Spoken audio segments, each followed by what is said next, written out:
विश्व वंदनी संत सम्राट सदगुरु कबीर साहिब, अर्चनी वंदनी संत समाज, सत्संग प्रेमी बंधुओं,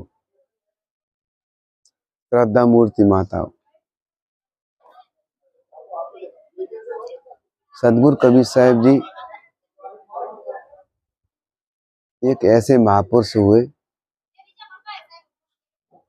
जिन्होंने निष्पक्षता पूर्वक अपनी बातों को सरल मानव मात्र के हृदय को आकर्षित करने वाली सत्य यथार्थ निर्णय की बातों को कहा। लोग कहते हैं कि भाई कलयुग चल रहा है, और लोग गीत भी गाते हैं, कभी राम बन के कभी श्याम बन के चले आना, प्रभु जी चले आना। उनसे पूछा जाए, राम बन के कैसे आ सकता है कोई? कृष्ण बन के कैसे आ सकता है कोई? जब युग कलयुग चल रहा है तो त्रेता के राम कैसे आ जाएंगे कलयुग में? विवेक करें। द्वापर के कृष्ण कैसे आ जाएंगे कलयुग में? विवेक करें, माने नहीं, जाने। जब कलयुग का मतलब है होने वाला, कलयुग का भगवान मानाया अवतार, कलयुगी अवतार, उसकी मूर्ति लोग बनाए, उसके गीत बनाए तो लगता है कि हाँ आ भी सकता। जो बीत गया वो कैसे आ जाएगा? युग कहते हैं समय को। किसी काल में कोई रहे होंगे। सतयुग में बताते हैं नरसिंह हुए,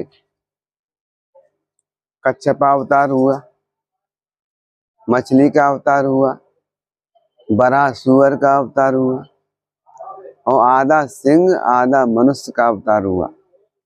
सतयुग में कोई पूरा मनुष्य भी नहीं हुआ है अवतार।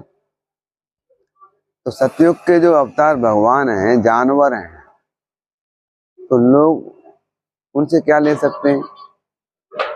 वो तो लोग खा जाएंगे, सिंह भी फाड़ के खा जाएगा, सुअर भी खा लेगा।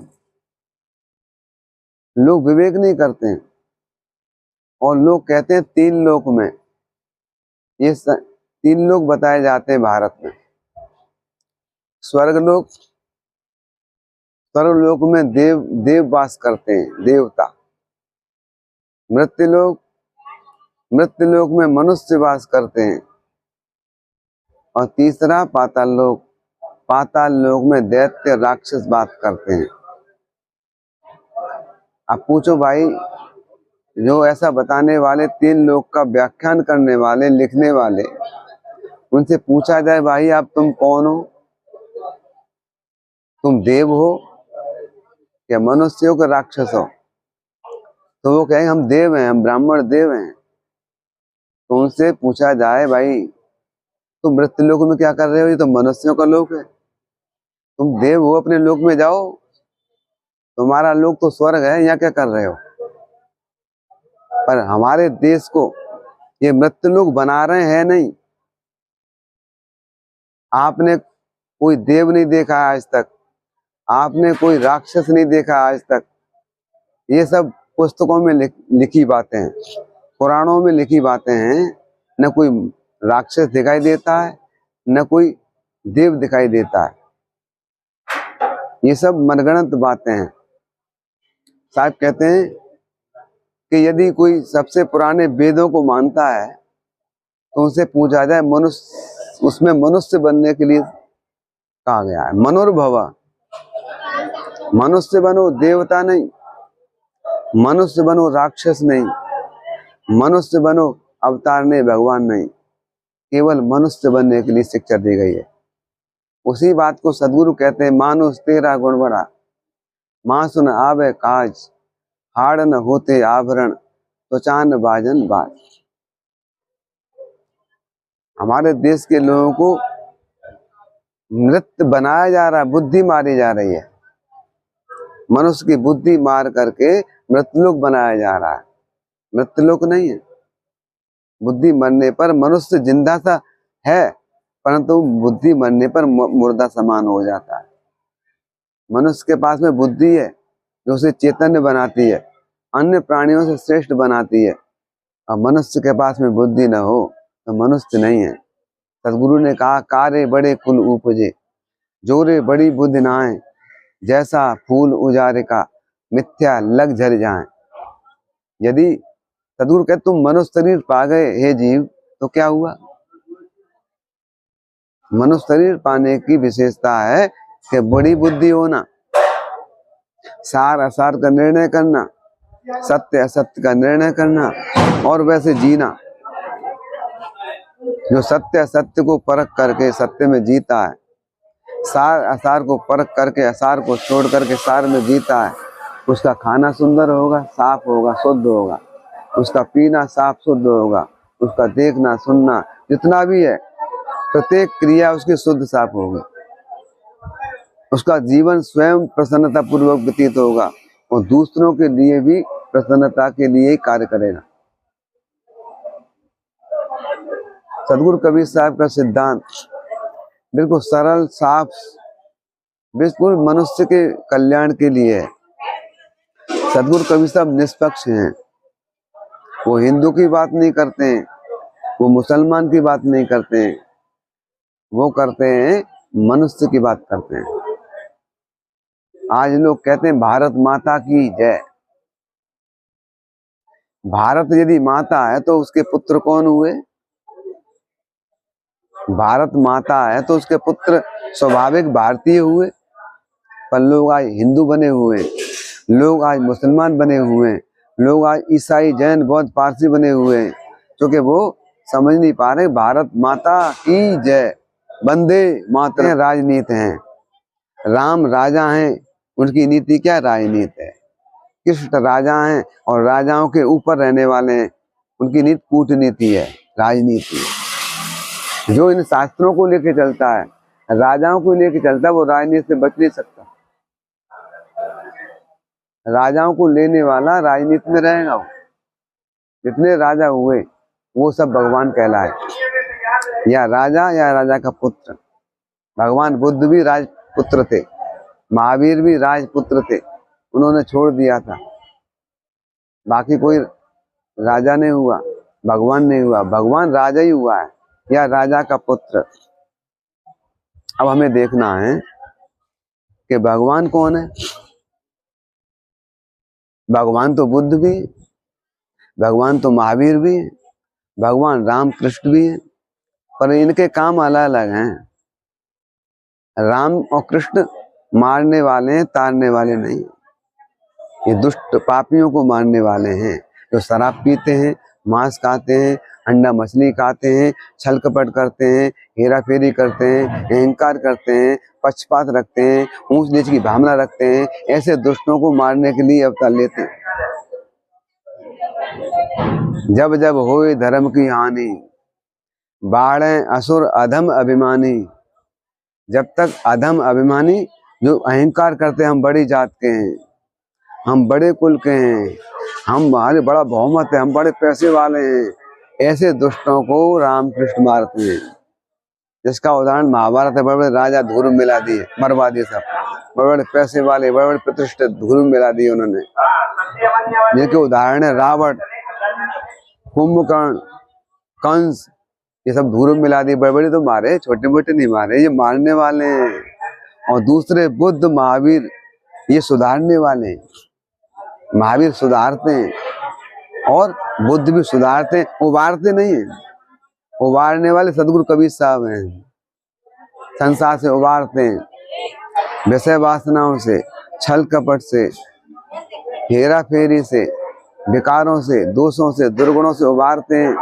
वो सत्य का दिग्दर्शन करते हैं, सत्य को परखाते हैं, सत्य में ठहराने के लिए वो बताते हैं तंथिर, मंथिर, बचन थिर सूरत निरत थिर होए, कह कबीर वह पलक ही कलब बराबर होए। सत्य होता है वो स्थिर होता है, चंचल नहीं होता है। चंचल प्रकृति है, परमाणु चंचल है, अणु चंचल है, त्रिफेणु चंचल है, पृथ्वी चंचल है, जल अग्नि वायु ये सब चंचल है, उनसे बनी चीज सब चंचल हैं। और दूसरी तरफ जीव हैं, अगणित हैं। जीव अखंड अनंत हैं, देह धार्य चौखान, जड़ाध्यास बंधन कहें, भूल विवश हैरान। जीव को अपने स्वरूप का बोध नहीं है। जीव के स्वरूप में स्थिरता है, शांति है। जीव अक्रिय है, अजर है, अमर है, अखंड है, नित्य है, शाश्वत है, अजन्मा है, शांत है। जीव को कुछ पाना नहीं है। जीव अकेला ही है। नींद में सब अकेले हो जाते हैं, तो कहते हैं आज रात में बड़ा मस्त सोया। यही तो भूल है, इसी तो जगना है कि तुम नहीं सोए। आज रात मेरा सोया, और सोने के बाद मस्ती हुई मुझे, ऐसा कहना चाहिए। मैं नहीं सोया, मैं दिन में नहीं सोता हूँ, मैं सपनों में को भी जानता हूँ, सोता नहीं हूँ। मैं नींद को भी जानता हूँ, सोता नहीं हूँ। नींद में कुछ भी नहीं है, मन नहीं, कोई मान्यता नहीं, चित्त नहीं, कोई चिंतन नहीं, अनुसंधान नहीं, बुद्धि नहीं, निश्चय निर्णय नहीं, अहंकार नहीं, कर्तृत्व नहीं, आंख नहीं, दृश्य नहीं, कान नहीं, शब्द नहीं, नाक नहीं, गंध नहीं, जिह्वा नहीं, रस नहीं, हाथ नहीं, कर्म नहीं, पैर नहीं, यात्रा नहीं। सब सो रहा है और मैं अनुभव कर रहा हूँ शांत। पर ये बेहोशी का अनुभव है, ये अभाव का अनुभव है। ऐसे ही जागृत होकर के आप अनुभव कर सकते हैं। सदगुरु पूर्ण साहब जी कहते हैं, सदगुरु श्री पूर्ण साहब कहते हैं, हंस समाधि एक ही सदा निरंतर होए, इनते जो बिचले नहीं लेव परक पत सोए। हंस समाधि एक ही। हंस जो विवेकी पुरुष होते हैं, उन्हें समाधि लगानी नहीं पड़ती है। वो विवेक करके जीवन जीते, फंसते नहीं है, उलझते ही नहीं है। वो जानते हैं ये दुखदाई है, ये दृश्य दुखदाई है, ये शब्द दुखदाई है, इस पर ये संसार के विषय दुखदाई है। वो उलझते नहीं है, उनकी समाधि ही है। हंस समाधि एक ही, एक तरफ समाधि लगाने वाला हो, एक तरफ विवेक करने वाला हो। समाधि लगाने वाले से विवेकी बड़ा कहलाता है। मन शायर मन सा लहर, बूढ़े बहुत अचेत, कहें कबीर ते बाँचे हैं, जाके हृदय विवेक। विवेकी बचता है, समाधि वाला फंस सकता है। समाधि डर के मारे लगाता, भयभीत होकर लगाता आदमी। समाधि हंस समाधि एक ही। दो तुलना करें, एक हंस है विवेकवान है, और एक समाधि लगाने वाला है। समाधि लगाने वाला उपद्रव कर सकता है, और विवेकी उपद्रव से दूर रहता है, आर पार दृष्टि रखता है। वो जान गया है, उसने संगत की है वैराग्य वालों से, उसने ऐसे ग्रंथों का अध्ययन किया है, उसने ऐसा अपना माहौल बनाया है, और निरंतर परखता रहता है, निरंतर। वो कभी असावधान नहीं होता, अचेत नहीं होता, बेहोश नहीं होता। तो सदगुरु कबीर साहब का सिद्धांत है, सत्य मैं हूं और मेरा सत्य नहीं है। मेरा मन जड़ प्रकृति का है, बुद्धि ये जितना शरीर दिखने वाला मेरा, ये प्रकृति का है, मेरा नहीं। मैं ही मेरा हूँ। जैसे गहरी नींद में अकेला हो जाता हूँ, वैसे मैं साधना में अकेला हूँ। बैठूं,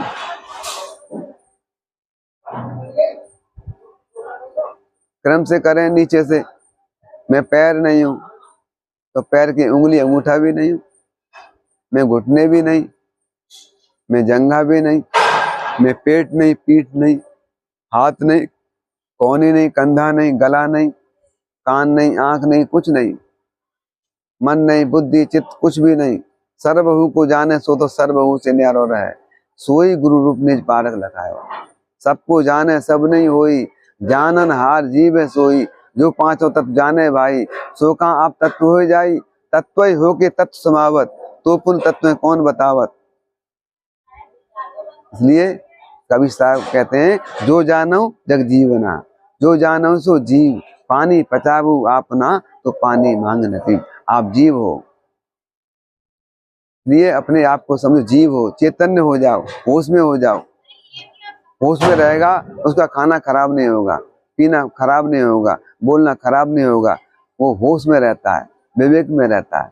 तो ज्यादा ना कह करके विवेक में रहें, विचार में रहें, अच्छे सद्गुरु संतों की संगत करें, सदग्रंथों का अध्ययन करें, और जहाँ भी संतों ने परखाया है वाणी के द्वारा, सत्संग के द्वारा, सदग्रंथों के लेख के द्वारा, और वैसा अपने जीवन को बदलें और दिन दिन अपने को साफ करें, शुद्ध करें, अमनिया करें। सब्जी की अमनिया करते हैं, अनाज की, चावल की अमनिया करते हैं, दाल की अमनिया करते हैं। इसी प्रकार से अपने जीवन की अमनिया करो। अमनिया, अमन, अमनी, अमनी दशा, जहाँ मन नहीं रहा, मन अमन हो गया। एक होता है सुमन, एक होता है कुमन, और एक होता है अमन। अमन कहते हैं जहाँ मन नहीं, मन शांत हो गया, जीव अपने स्वरूप में केंद्रित हो गया, स्थित हो गया, ठहर गया, ये अमनिया हो गई। नीर चीर का करे निवेरा, कहें कबीर सोई जन मेरा। बोलिए सदगुरु कबीर साहेब की।